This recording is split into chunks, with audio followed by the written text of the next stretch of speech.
2 personnes ont pu débarquer cette nuit dans le port de l'île sicilienne de Lampedusa. L'un en civière, gravement malade, accompagné de son jeune frère.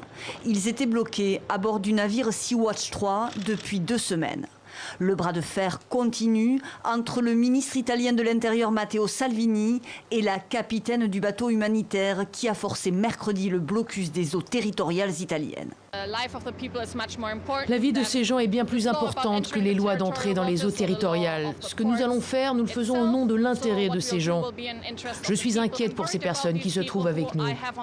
40 personnes secourues dans les eaux internationales le 12 juin dernier sont encore à bord d'un bateau interdit de débarquer. Le ministre de l'Intérieur d'extrême droite a fait publier un décret ordonnant aux forces de l'ordre italiennes de prendre toutes les mesures visant à empêcher l'entrée ou le transit de ce navire sur le territoire.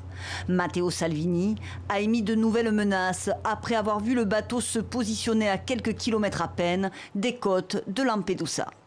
Si le navire est saisi et l'équipage arrêté, je ne pourrai être que satisfait.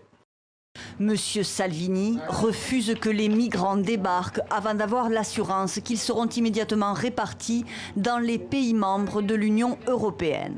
Jeudi, la Commission européenne informait que plusieurs pays s'étaient dit prêts à participer à une telle répartition, à condition que les migrants débarquent. La capitaine du navire peut en tout cas compter sur la solidarité de certains membres de la classe politique italienne. 5 députés de gauche ont passé la nuit sur le pont du bateau.